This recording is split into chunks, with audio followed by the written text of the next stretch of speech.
welcome back for another vlog, and today is Sunday. And today medyo maraming tayong ganap kasi like nang nakalagay sa ating thumbnail for today ay magkakaroon tayo ng food tasting and a-attend din tayo saglit sa isang bridal fair or wedding fair dito sa Tagaytay. So actually ngayon on the way na kami sa Tagaytay. 11:30 AM. So, before kami pumunta sa Tagaytay, ayun, nag-church muna kami, tapos nag-coffee muna para hindi na kami dumaan for stopover. So, for today, ay nag-invite yung wedding venue na napili namin for food tasting, and then may wedding fair din sila, micro wedding fair. So, sabi namin, punta na din kami para matikman na din namin yung mga food kasi hindi pa namin talaga natitikman. Tapos, after noon, yung food court na book namin is nasa wedding fair din sila sa Hotel Kasiana. So, sabi ko, daanan na din namin since sa Tagaytay na din naman kami. And para matikman namin yung food court na binook namin. Medyo maraming ganap for today. So, ayun, pero na-excite na din kami kasi syempre medyo may usad. Recently kasi wala ako masyado talagang ginawa about our wedding planning. As in, talagang walang-wala. Pero nanonood ako ng mga videos, ganyan-ganyan. Pero, yung buksan ko yung laptop ko para mag-plan, wala talaga. Kasi, feeling ko, medyo madami na akong na-accomplish. Pero at the same time, nag-iisip din ako na parang kulang pa. Pero, parang hindi pa yun yung time ngayon. So, ayun. Again, papunta kami ngayon sa Viridi's Countryside Garden. So, yun yung wedding venue namin. And if napanood mo yung dati kong video dito sa YouTube, so, yun yung ocular. So, ngayon naman is food tasting. And excited na din ako kasi makikita namin yung mga ibang suppliers. Tapos, may mga listahan na din ako ng questions na nilagay ko sa phone para matanong ko na din since nandun na ako. So, ayun, excited na ako kasi finally, meron na kaming usad. So, i-share ko na din para sa inyo guys kung ano na yung mga progress namin with regards to our wedding prep. Una muna, sasabihin ko muna yung mga na-book namin for our wedding. So, by the way, October kami and then na-engage kami ng October last year. So, we have a 1-year preparation time. So, para in order na lang din ng mga na-book, ang pinakauna ko talagang binook is yung venue. Kasi nga, yun yung parang magdedetermine kung kailan ba talaga yung wedding date namin. Syempre, hindi ako makakapag-book ng ibang supplier kung hindi ko alam kung kailan yung wedding date talaga namin. So, nung nagtanong kami, hindi naman kami sobrang sentimental kasi sa dates. As long as siguro yung month, ganyan. Pero, parang bonus na lang yun. Eh, since ang anniversary namin is October, so, okay na lang din sa akin na, ay, gusto ko na October din kami for aming wedding anniversary. Pero yung date hindi na parehas dun sa namin, yung boyfriend-girlfriend na anniversary sa wedding anniversary. Pero at least October pa rin.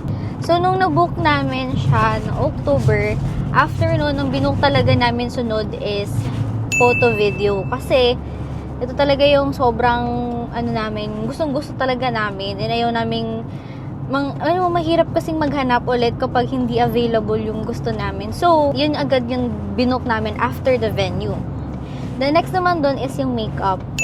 Ayan. So, dahil nga yung top 3 na yun is mahalaga din sa amin. So, yun yung kinonsider namin i-book na una. So, venue, photo-video team. So, isa na yung photo-video team namin. For the reason kasi na ayaw ko nang gumastos. Ayaw namin gumastos ng mga extra fees dahil magkaibang team. So, yun na lang yung kinonsider namin. So, naghanap talaga kami ng supplier na nag-o-offer ng photo-video. Medyo napansin ko kasi may mga suppliers na magaling sa photo pero wala silang video team. May magaling sa video team pero walang photo team. So, sabi ko, ang hirap maghanap ng parehas na nila forte. So, yun, buti nakahanap kami. Kaya kaya gusto ko talagang mabook yun agad. Kasi ang hirap maghanap ng parehas na okay yung photo and video. Then, for the makeup, it's actually suggestion ng ka-work ko yun. Though, meron akong preference before, kaso out of the budget na, ayoko naman mag-spend ng sobrang mahal for one day. Though, alam ko it's important, pero naghahanap ako ng makeup artist na hindi ko kailangang gumastos ng sobra, pero maganda pa rin yung quality. Buti na lang ni-recommend siya ng ka-work ko before. So, thank you so much. And, yan, excited na ako. Ang binook ko doon is prenup and wedding date. So, yun. Then, after nun, yung mga binook na namin is, yun nga, nagpasukat na kami ng gown. Ako pala. Nagpasukat ako ng gown. Sobrang aga. Pang December 2024. So, lagyan ko na lang ng, konting, ano ba yun? Yung konting paluwag, ng adjustment. Kasi nga, ang aga. Pero, hindi naman umaga yun kasi parang May or June pa matatapos yung gown. So, okay naman na din siya. Supposedly, magre-rent talaga ako. Pero, ayun, napagdesisyonan ko na mag-RTW. Pero, sukat ko siya. Measurement ko siya. So, good thing din siya. And then, 2 gowns pala yung pinatahi ko. Diba, sobrang impulsive. Sabi ko, isang gown lang ako for ceremony reception, pero nangyari, naging 2 gowns. So, ayun, may ceremony gown and may reception gown. Next naman na binook namin, hindi ko na maalala yung order, pero ayun, nag-book na din kami ng food cart. Hindi, pinakauna sa mga pagkain pala is coffee cart na binook namin. Sobrang excited na ako dun kasi sobrang daming magagandang reviews dun. And sana talaga na masarap talaga siya. Pero, tinitingnan ko lagi yung mga reviews nila. Pero, mukhang masarap naman. And, ang ganda-ganda ng cart nila, ganun. And, ayun, excited na ako. Kasi, yun yung pinaka-highlight namin is yung coffee cart. Next naman na binook namin is mga food cart. Ayan, syempre, sobrang halaga na may food ka sa cocktail. Ayun, lagi kong mga nakikita, napapanood, nababasa, na kailangan meron kang cocktails, food. So, syempre, yung mga paborito namin, mga kwek-kwek isaw, mga kakanin, kasi para naman sa mga matatanda na hindi nagka-kwek-kwek isaw. Next na din na binook namin is photo booth. Photo booth, pero kakaibang photo booth siya. Photo booth na kakaiba yung binook namin. Nag-book din pala kami ng mirror selfie. Ayun pa yung so far na book namin, pero at saka host din pala, na-book na din namin. And syempre, kinonsider namin is Christian host, kasi nga, alam mo naman, puro Christian, puro church friends namin yung a-attend, mga pastor. So, gusto namin na still aligned pa rin yung mga humor, jokes, and professional yung host namin. So, kinonsider talaga namin na mag-Christian host. Para lang, be careful na lang din. And, ayun, para ka-vibes din. Ayun, pero may mga plano pa kaming i-book, like yung ice cream, di pa namin nabubook yan. Tapos, for the souvenirs, hindi pa kami sobrang decided kasi nga, ang gusto kong mangyari sa souvenirs is something na magagamit talaga ng mga guests after the wedding. Naging na kasi, diba, na parang alam mo yun, kapag wedding, hindi na napapansin yung mga souvenirs na may mga mukha ng bride or groom or ng mga personalized. So, gusto ko talaga, sinasabi ko talaga kay Ben Pangs, tayo ng souvenir na something magagamit talaga nila in the long run. Tapos na-realize ko lang kasi meron kaming niregaluhan ng Christmas ba yun? Christmas yun, nagregalo kaming nail cutter. Ewan ko lang. Tapos wala akong gupit ng kuko. Tapos, naghanap ko nail cutter. Tapos, sakto, yung pinagbigyan namin, may dala siyang nail cutter. Dala niya yung nail cutter na regalo namin nung Pasko.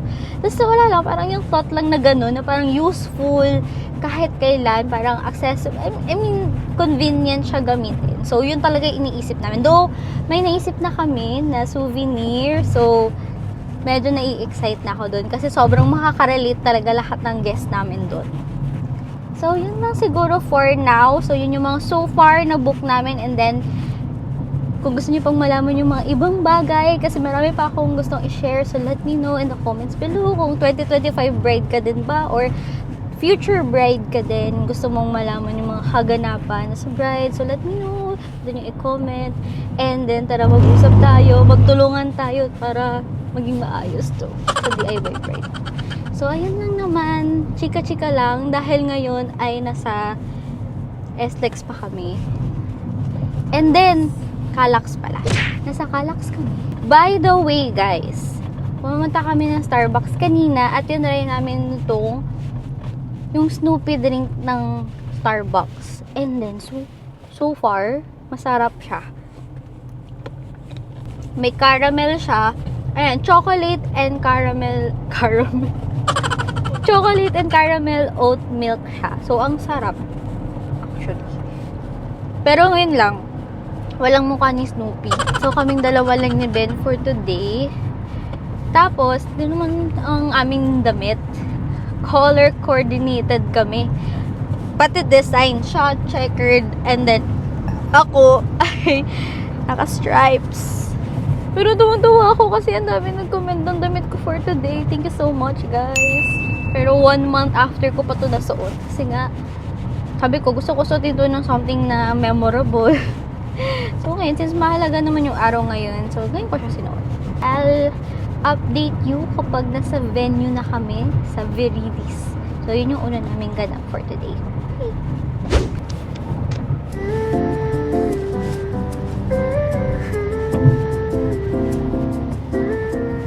We're finally here. So, dumating kami ng 12:27 dito sa venue.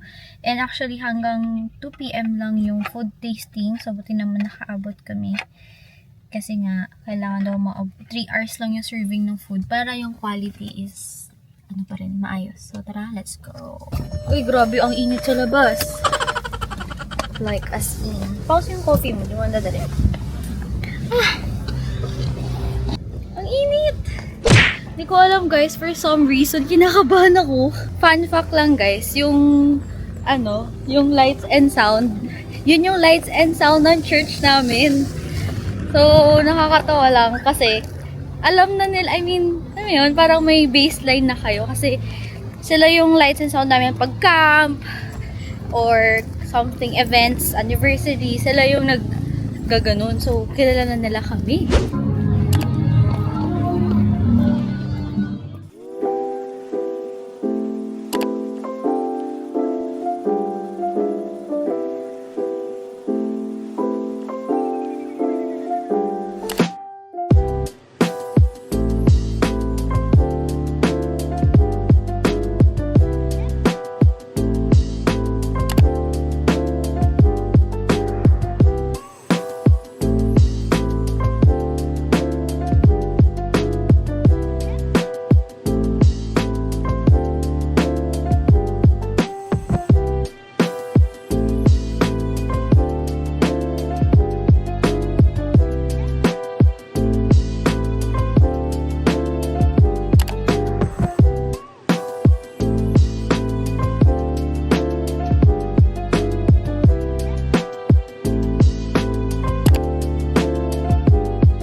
kasama na siyang pool.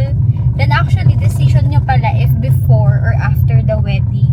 Pero kasi na-realize namin na parang may nakabook na for the day before our wedding and after. So, hindi na talaga possible yung before the wedding.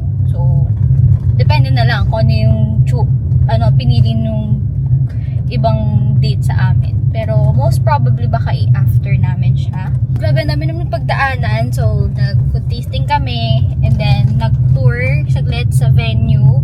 Kasi ngayon lang namin nakita na may setup ng actual.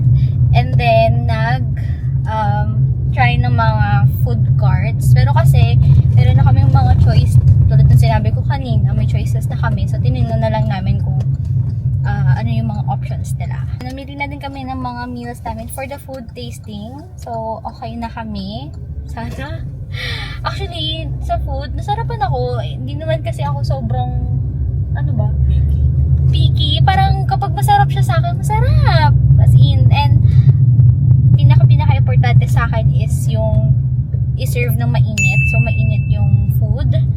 And okay sa akin yung staff nila. I mean, sa experience ko, nag-enjoy naman ako and I felt na parang sa actual event. And actually, good din yung host nila in fairness. Tapos, nag-try sila ng mga palaro para doon malaman namin na sa couple kung anong games yung go sa mga guests.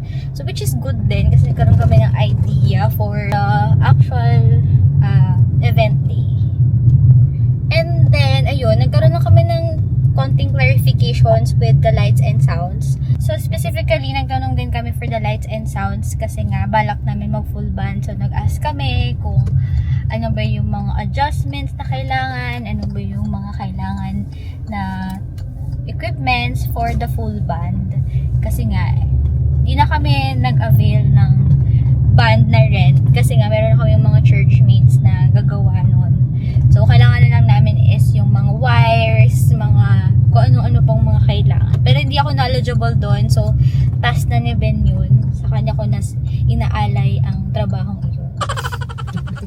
So, ngayon naman is actually 3:36 PM na. So, medyo madami na kaming na-achieve for today. And ngayon, papunta kami sa Hotel Kashana kasi tatry namin yung food court na binook namin. Isa sa mga food court na binook namin. Food court? Isa sa mga food court na binook namin ay nasa Hotel Kashana kasi merong bridal fair doon.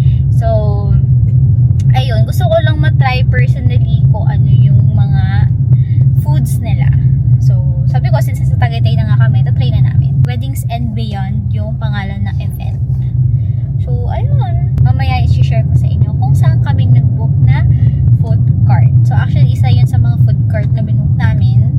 And sana maganda yung service nila. Kasi nag-book na kami.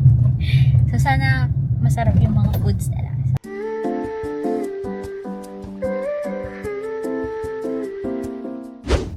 Dito na kami sa Hotel Kashana. Kakarating lang namin. So, may bayad pala yung parking dito. Kala namin free na siya since merong fare. Pero may 50 pesos na parking fee. Pero okay lang naman yun kasi kung MOA, may parking fee pa rin naman. So, ayun. Saglit lang kami dito. Hindi na kami masyadong maglilibot. Ganyan. Kasi nga, para makabiyahe din kami agad. So, let's go!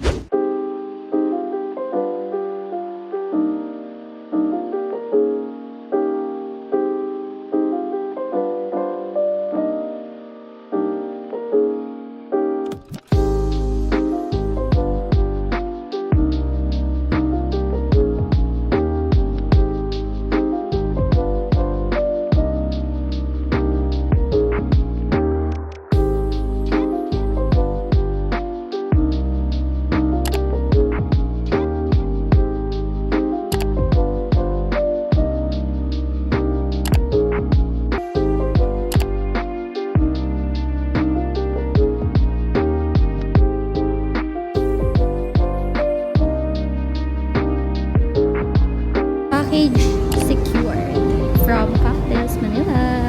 Done na kami sa Hotel Kashana. Super saglit lang talaga kami kasi hindi na kami masyadong nag-ikot kasi mostly naman na-book na namin. And then ngayon mag-food tasting lang tayo. Food tasting. Naiyan na kasi kami dun sa cocktails. Pero Super generous nila guys. So, binigyan nila kami ng pang Sharon. Sabi nila, dito na daw ilagay para pwede na kaming take out. Since, nag-book na daw kami online. So, ayan. Sayang, wala lang yung mga kakanin. Kasi sabi nila, hindi siya okay for mga wedding fairs. So, ayun. Tinry lang namin yung mga breads nila and then some mga best sellers nila para magkaroon kami ng desisyon kung gusto namin mag-add-on. So, let's go. Let's try! So, let's try na quickly ang kanilang some of their best sellers. Alam mo maganda sa Cocktails Manila kasi gawa talaga nila yung mga pastries, yung mga bread. Bukod sa stick. Bukod sa stick, Kasi yun talaga yung hinahanap ko sa food cart. Kasi usually sa mga food cart, parang kumukuha na lang sila ng yung mga brownies na ilalagay na lang nila. Ayoko nun kasi nakakain na ng mga tao yun. Dapat may specialty yung isang food cart. So, let's try. Ayaw natin try. Donut. Tatry ko yung kanilang dark chocolate. Try ko yung matcha. May matcha sila. Tapos sabi nila may laman daw sa loob. May Pero feelings daw. matigas na daw kasi. Buti na honest sila. Hindi man ito matcha. Diba ata ito nakuha ko? Cheese Matcha yan. That green, diba? Matcha yan pero cream cheese daw sa loob. Kaya grabe. May feeling. May feeling ng dark choco. So mas masarap to kung mainit. Pero nag-anyos naman sila na pag medyo mismo, mainit to. Tsaka sabi nila, kapag daw hindi naubos, ibabalot daw yung bibigay sa coordinator. Kaya ang sarap nito. No joke. Tika mo. Nakuha ko. Sarap. Diba? Ang satisfying kung mahilig ka sa dark choco. Sarap yung chocolate. Oh my God. Okay. Parang ang sarap. Kaya din to, maalat-alat. From nila, charcuterie board. Ang sarap. Ang sarap. Feeling ko mayaman ako, sumakses ako. Okay. Next try natin. Next try lang. Ito. Ito daw yung best. Best seller daw nila to. Ang kanilang Korean brand. Ating kapatid. Hindi mag-asawa. Hi!